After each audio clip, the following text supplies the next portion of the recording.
Hi everyone, this is Bharat Kumar here from STTV. We are here at the Spotlight, George Varghese studio. Thank you very much for hosting us here, George. I'm excited to be here with Shreya ji. Uh, I want to give a quick intro. I know it's going to be a casual chat. I don't want this to be very formal, but just to give a quick intro, Shreya ji, also fondly known as Shimi, is a Seattle-based artist and a movement healer who brings joy, expression, and wellness. Blending the ancient wisdom of belly dance with the vibrant spirit of Bollywood, Shreya creates an uplifting space where movement becomes medicine. That's a new one. I've never heard that. Through her platform, Soul Shimmy, she helps women reconnect with their bodies and heal through dance, laughter, and self-love.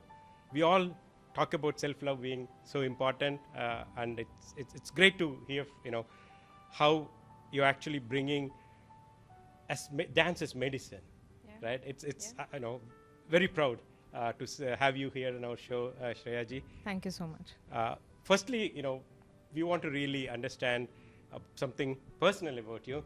So, where are you from in India? How many years it's been you've been here in Seattle? And then we can start off with rest of the things. Sounds good. Thank you so much, Bharatji, first of all. This has been a pleasure. And also thanks to Seattle Desi TV. I think you guys are doing a fab job bringing stories of Seattleites to everyone. With that, I'd like to introduce myself. My name is Shreya, as you said. The channel that I run is called Soul Shimmy. That's why I guess people know me as Shimmy as well. So that's where the Shimmy really comes from, because belly dancing, that's like a very prominent move that you do. You shimmy your body. So that, I always like to explain that because you just never know where it came from. Actually, I was like, I was thinking maybe that was somebody calls you that way and so it became your name. Okay. It's not, but think of it as like a dance alter ego, if you must. But anyway, so I grew up in India, in Delhi. I was there for majority of my life. I was there for 25 years. I did all my education over there. And I started working, and that's when I realized that maybe I need to study more. That's when I came to United States and I was like, okay, let me just try to do a PhD. And it turns out that those are really hard. So I actually joined one and then I converted into a master's. So I technically have 2 masters, one from US. And that's when I moved to Seattle, and that's where my journey really begins.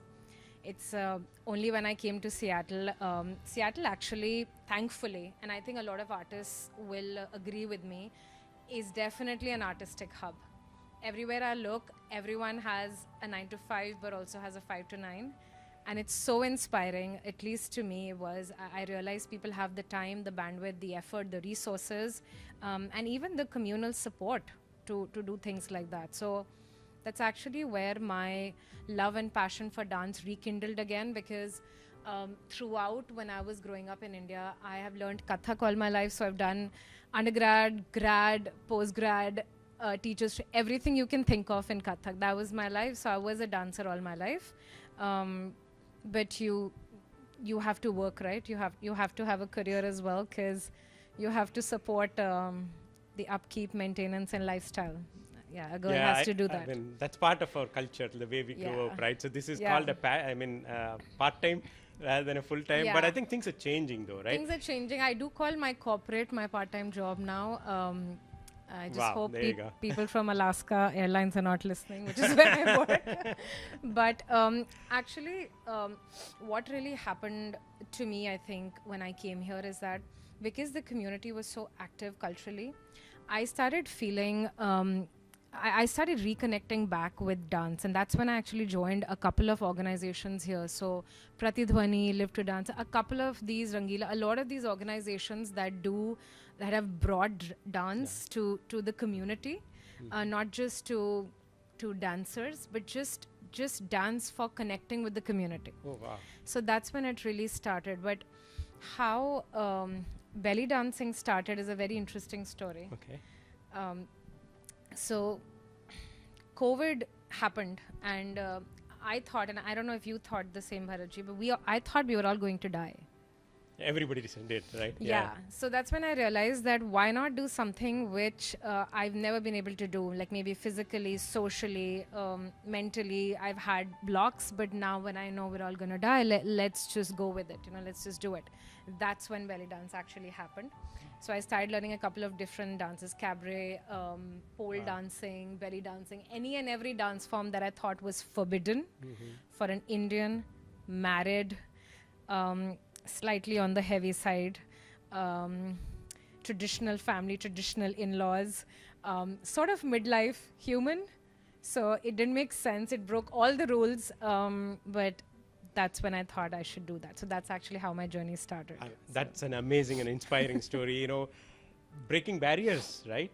It comes with taking some risk. And I think, when you talk about forbidden, I think, only when you show, that's when people will realize, right? Yeah. It's a form of art. And I think, we need to educate. And that's one of the things that I feel that is missing there is that, actually, it has historical reasons. Yeah. And there's, the dance is so, in a way, spiritual too. Right, but it's just how communicating. Like, not many people are aware of all the background history of the dance and everything. So totally agree, and applaud for doing that. It's really amazing that you're able to move further and do that. So Thank you so much. yeah. So that how I know dance started a bit before, and then you went into this one. Yeah. How are you finding now? I know it's been 5 years from COVID or 4 years. So are you continuing that journey? Are you actually bringing more people to break the barriers? Because that's the inspiration that you've taken to give it to others. Yeah. Basically, when I started doing belly dancing, and out of all the dance forms that I said that I started, belly dancing was the only one that really stuck. And there were a lot of reasons why it stuck. It wasn't just the aesthetic of it. It was just how I felt my body was naturally moving to that rhythm, connecting to it. Just felt like anytime I did that dance, I was more energized than tired in a way. Even though it's a very good cardio, and anyone who's taken my class would know that after 5 minutes, they're like, why is this so exhausting? I'm like, because it's a workout unlike what we're used to, moving muscles that we don't usually move. But let me take a pause and go a little back into the history of belly dancing, because Yes. my experience is good. That's why I'm continuing it. But why really it really inspired me to continue, and not just as a dance form, but really as a form of wellness in some way, for female wellness. So that's why my name, it started off on Instagram as Shimi by Sharma, because I was dancing. Oh. And then I slowly realized, no, it's feeding my soul. And it was feeding the soul of so many women. I probably had 1,000 plus messages in these 4 years on Instagram from women and even from men. And in person, I take workshops. So that's I've found similar experiences where people do connect to the dance form in a different way. So belly dancing as a dance form, when I started doing it, it started feeling good at many levels. Not just physical, where I felt physically some signs started happening, like my pelvic floor started becoming stronger, I realized, and my PMS symptoms or pain during menstrual cycle, which are actually nowadays considered fairly normal. People almost expect it, everyone to have it. They're not. They're not normal.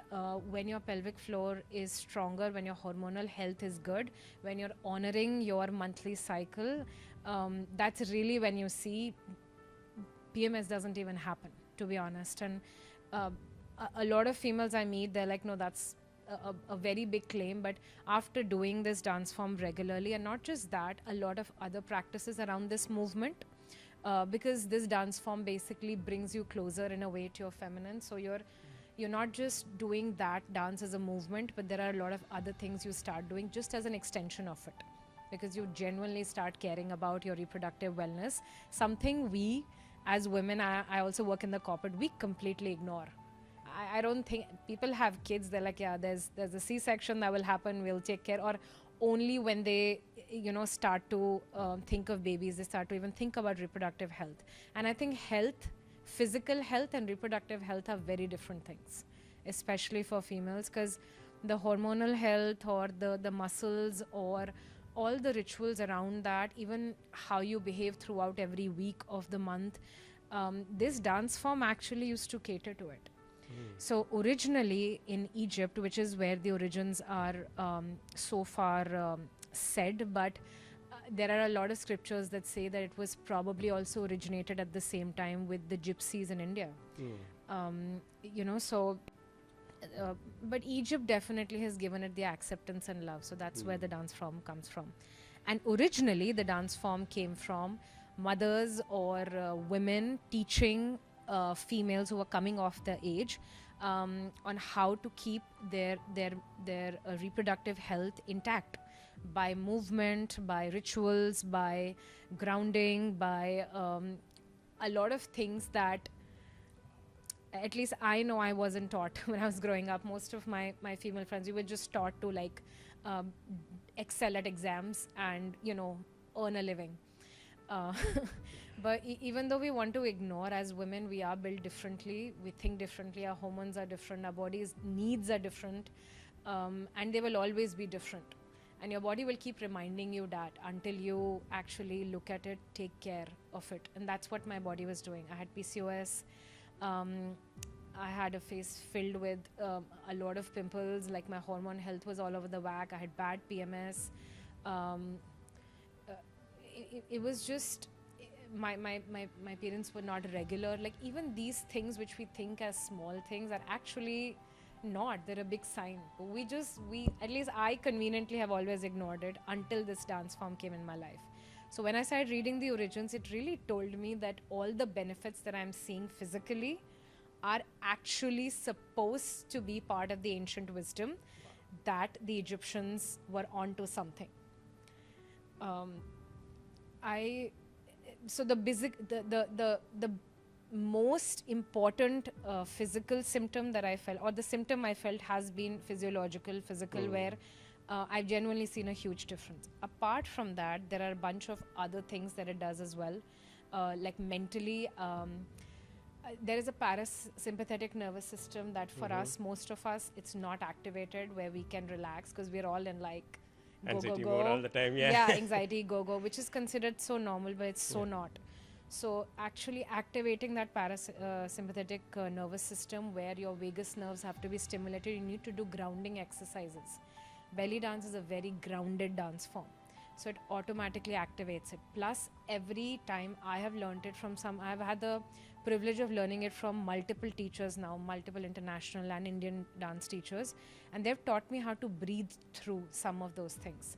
That actually, breathing plus grounded movement is basically what Tai Chi or, even yoga, all of these things, that is what they do. They're grounding exercises with breathing. Breathing, yes. That's what this dance form does. Wow, I think the way you explained about the origin and, this goes back to like people are not aware of the background of where this is coming from.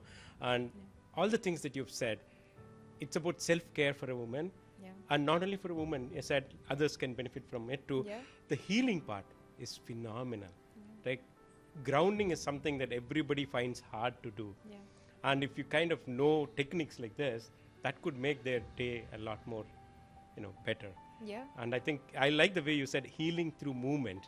Is like, how did you even, is that a common word from the, belly dancing, or is it just something that you realized yourself and we wanted to tag it that way? So I think my seniors have definitely shown me that there is healing.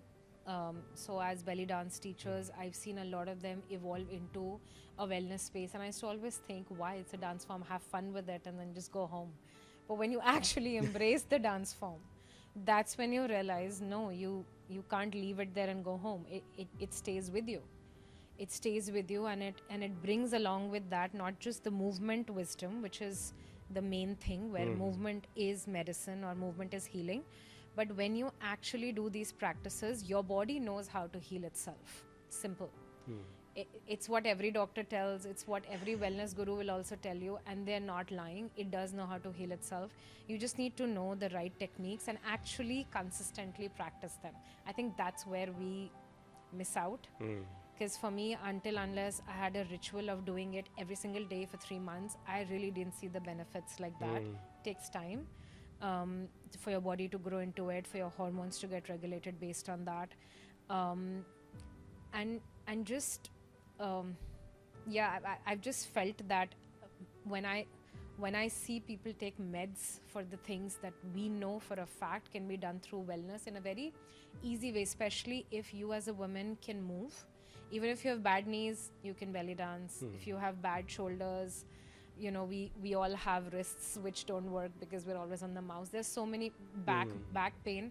Doesn't matter. This dance can be done by any and every one. Wow. So, and you can move that pain out of your body by basically, channeling a lot of different things. So with these movements, you not only move your lymphatic system, there's a layer called fascia which holds emotions. So they say for a lot of humans, especially women, womb and hips and all these things are very tight. They shouldn't be tight. They are supposed to be flexible and fluid, and that's where life form comes as well. So it's supposed to be kept in a way that it's flexible. But a lot of our stored trauma actually lives in our hips. That's why when you do somatic exercises, you do yoga, a lot of the time women cry out. Even with belly dancing, I know I've cried when I've actually deeply done movements for consistent periods of time. So there's a lot of depth here I can go into. Yeah, but I mean, I'm just, you're helping our viewers understand the benefits of it. And I'd say there's a lot of this information not there out, right? Because unless you go explore, you do this exercise yourself, and they're not going to get this. So I think we're so happy that you're sharing this. The other thing I want to add to that is, like, I can definitely see the benefits in the way the passion you're having. I can see it from your, the way you're sharing it. How are you helping other women? How are they taking it? This is something, not a preaching kind of thing, right? Yeah. So everybody, it's not a cookie cutter style, but I think everybody would have a preference, and maybe what is your style of getting this out to other ladies? Yeah. I think my preferred way, what I've been doing is one-on-ones. They're just personal sessions where actually anyone who's taken my one-on-one knows there is no time limit. It's a session which can be an hour, 2 hours, 4 hours if you're feeling like it.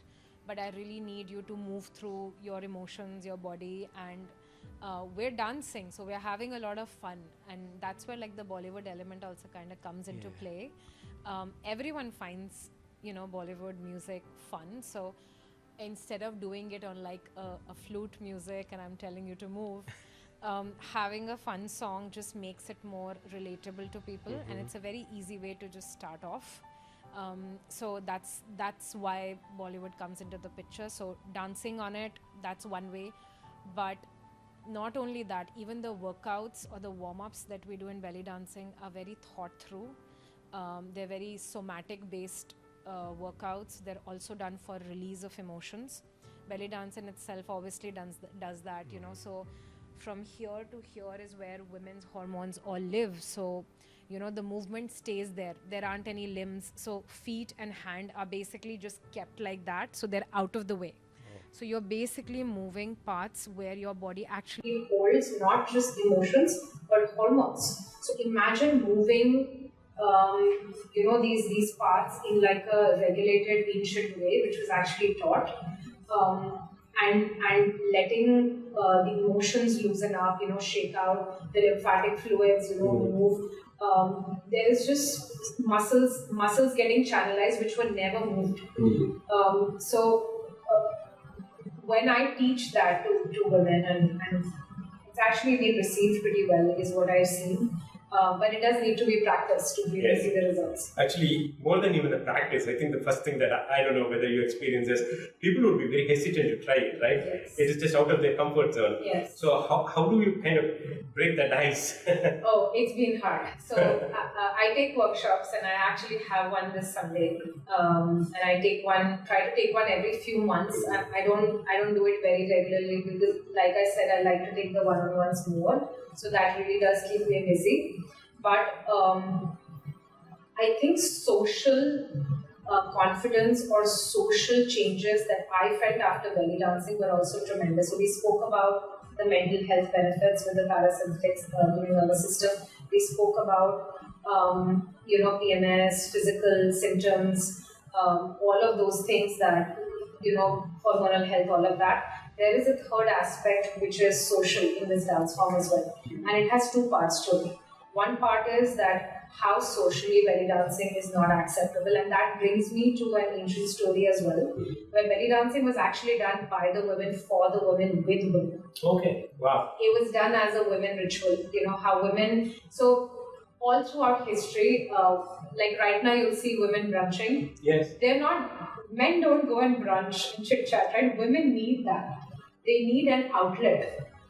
So this was actually a healthy way outlet where they used to gather around the fire or gather in a room or in a home, and they would do belly dancing together. It was not done in a shiny costume. It was actually done in the regular kaftan style dresses that women in Middle East used to wear, and with maybe just a scarf around the waist to sort of accentuate your movements, but nothing about attention or body or anything of that sort. Just any women with any body type, any age, just doing it, because women experience hormonal health issues up until like 50, 60. Like once you're starting off with your periods, then you have that, then your reproductive health, and if you're having kids or not having kids, that's another set of challenges. Then post that you have perimenopause, then you have menopause, then you have post periods where they have a completely different set of challenges. So we always have to stay in tune with the hormones. You can't let them get the better of you. So social aspect was one aspect when it started. It was not for the pleasure of men, unlike how unfortunately most things have become. Most things don't start off for the pleasure of men, but the patriarchal society, I guess, it evolved that way. Even the Bollywood is like that now, right? So it's everywhere. But I think the way you've explained it, really, if you could think of kiddie parties. Yes. Why do they have? Because all the women come together. They actually feel good. They feel good, right? Yeah. The emotions are emotion sharing, right? Yeah. So they share everything and they care for each other. And I think this is in a way the same thing, but you're actually having a different experience of healing through that movement, as Absolutely. you say, right? Absolutely. And I think there's a medicinal value that brings to it. And I think if you don't know about it, then you won't really respect that. But the more you know about it, the better it is, right? So and because of this aspect of this patriarchal view of belly dancing, and it's not even called belly dancing, it's actually called Oriental dancing. Wow. And the actual Middle Eastern term is called Raqs Sharki. So it is like dance of the East. That's basically what it means. Oh, wow, okay. Yeah, and it had nothing to do with belly or any body part initially. It was one of the oldest dance forms, so that's why it was called that. It originated in the East, so it's just dance of the East. That's about it. So the other side of social, so one is this side, which is where, how it's being perceived, but how actually it started off. The other side socially is how women have have a view of their own body because of years of conditioning, objectification, a lot of that, not just by men, to be honest, by women, and by themselves. So we view our bodies from like a very different lens, and belly dancing has actually taught me how to view and dance and express me, whether it be happiness, sensual, anything you want to do. You're doing it for yourself. You're doing it because you feel good with your body and you feel one with it, and you actually create so much awareness in your muscles and in your mind and in your soul when you're doing this dance form. So there is a lot of that social aspect, that you actually start viewing your body from your own lens, which something we never honestly end up doing. Yes. So when I'm posting a dance which is maybe me enjoying certain emotion, it's for me. I was in the zone, I was in the mood, I was enjoying that, and that's why I'm posting it. And actually a story with that is, a lot of the times in belly dancing, when I started posting on Instagram, I got a lot of hate comments where people kept saying that you're, I don't know, too fat for this, or too old for this, or too married for this, or too coming from too orthodox of a family for it, or just something like all of these barriers which were there. And slowly, like, I've seen the audience evolve. They've evolved because they're like, oh, we didn't realize that it genuinely feels now that you're dancing for yourself. And they didn't feel that in the first video or second video. Yeah. But eventually your energy catches up. Yes. So I've seen even men whom I never thought would ever be able to be educated about these things. You know, I thought, okay, this is a hopeless case in a way.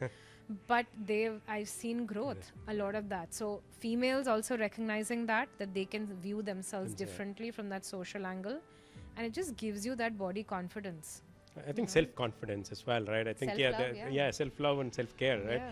And I think, the way you've articulated all of those, and I know you mentioned that you normally talk about a quote. So I can maybe I'll try. Apologies if I don't pronounce any of these words correctly because it's Sanskrit, but I'll try it out. And you can actually share your thought on what that is, right? Yeah. Yatra naryastu pujayante ramante tatra devate. I would like to hear more about what that means and why you really are strongly believe in that. Yeah, they say that in Hinduism as well, like wherever like the female or the femininity is worshipped or it's valued, that's where divinity comes. So it's not just that the society has to worship it, you need to start worshipping in yourself. And I recently read something which actually gave me such a different perspective on self-love and feminine love and just how powerful it is. We all know, the womb is the center of, universe. That's where life comes from. And I know we say it casually, but that's why we're all here, right? But really, even 100 years ago, there were no hospitals. There was no C-section. There was nothing. And women have been reproducing since the beginning of time. That's why we are here. And they used to say that majority of women used to die in childbirth because A, there was no protection back then, and C, there was no other way to healthily have kids by going into a hospital. That's why practices like these were the ultimate self-love expression, because you used to strengthen your body reproductively so you don't die in childbirth. You had to do that. No man can give you that protection. No, your mother, father, nobody can. Similarly in life, like you have to care for yourself, right? So right now, okay, maybe you think, the doctors will, have the C-section, and thanks to science that actually we have that option. But just imagine 100 years ago, like what was the state of mind? You didn't know whether you're going to survive or not when you were in childbirth, and people used to start having kids since like 13, maybe even before, and they used to have them all the way till 60 is what I used to hear. So imagine the kind of focus or central attention they needed to give to it. And even if you don't have childbirth, you have periods, you have hormones all throughout your life, whether you choose to give birth or not, or if you can give birth or not. But it's really a primary focus, and I feel like we don't give that feminine reproductive thing the center that it deserves at the time it deserves, and then it comes back in the form of stress, anxiety, PCOS. Every second person I meet has PCOS. I healed my PCOS through this, and I have ultrasounds from before and after, and they really have made a difference. It's great that you're sharing this, because I think that whoever is the viewers would actually gain some. It's not that you're telling that they all have to go do it, but at least it's another opportunity for them to say, hey, can I try that, right? And I think the point you made about 100 years ago, and it was done, that actually not only for this one, but everything today, if you go back and see, right, we have, like our parents or the previous generation didn't pass a lot of the things why they did that, or maybe we didn't even ask, and so we lost a lot of that in translation. And now when we are in this century now, we're actually facing all the medical challenges, and going back to the traditional ways of you need to eat this and this and this to maintain your good health. And I'm like, okay, so that means there's a lot of things that we didn't take very serious, and we more commercialized or whatever it is, we just moved away from the natural things.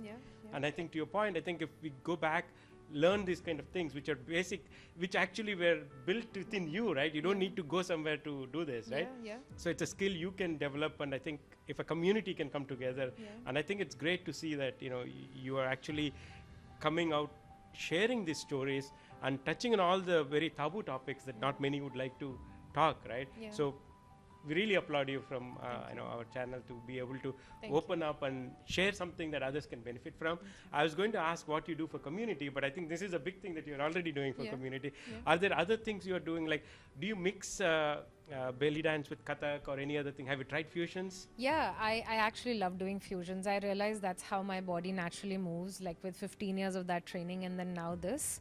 But I've realized that belly dance is the dance form that I can never leave. There's every other dance form I can leave because it's genuinely a dance form that you don't need to learn. If I play music and I tell any female to move, that is actually how they'll move. They won't move their limbs first. They'll try to move their central body.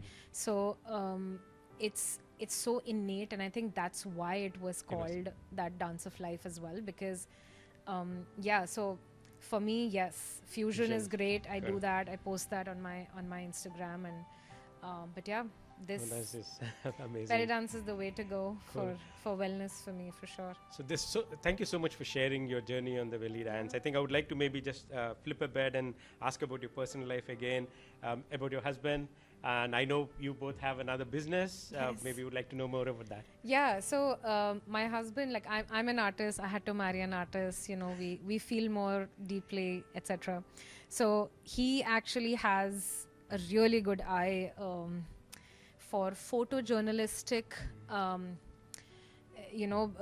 capturing through his lens. So when I met him, he'd been doing photography for like 2 decades, I think, and I was like, okay, we need to start shooting weddings, because I think there are couples who would like their weddings to not look posed and look natural, and that's exactly what he does and delivers. So our company is called That Couple in Love, because that's a great name. Yeah, he and I are in love, but also we photograph couples, so that's where we specialize. So this is actually Aditya said this as well. Initially, I think when he took pictures of you and posted, people started liking it. They loved it. They asked who is the photographer. And I really wasn't wasn't very comfortable with the camera, even though I've done a little bit of modeling, I've done dancing, I've been on stage all my life. But he really has this way of completely hiding behind the camera, so you don't really feel like there's someone there. It's just his personality where he's able to like just let you shine. And I think that all couples have basically told us that we felt way too comfortable. So that's the USP, I guess. So no, that's great. I think it's so inspiring. I think this is one of the things we would like to share for viewers as well, is that you both are working full-time jobs, and you have a passion. You actually do weekend dance classes. You're into photography as well. So how do you juggle all this? How do you manage to, is that healing through movement helping you? Is that what is keeping you energized? No. I think they're two very separate things, but I feel like for me, like I said, when I came to Seattle, there's something infectious, I think, in the air of Seattle. I think people who are watching this will agree, because Bharatji, you're doing the same, right? You have a full-time job, and then you guys are running your own business, which is very commendable. I think it's just the community. It's very high on not just doing things, but also supporting each other. So when you have a community around there, that's the energy you're in. It's like when you go to SF, everyone has a startup. Oh yes. Oh yeah. It's that same energy. Even kids are telling me that we want to do this start. It's just the energy of a place. So the energy of Seattle, I think, is very artistically inclined. And I'm just so fortunate to call this city my home, and I think that's what brings it out. And I think if you do things you love, it actually energizes you, not the other way around. Exactly.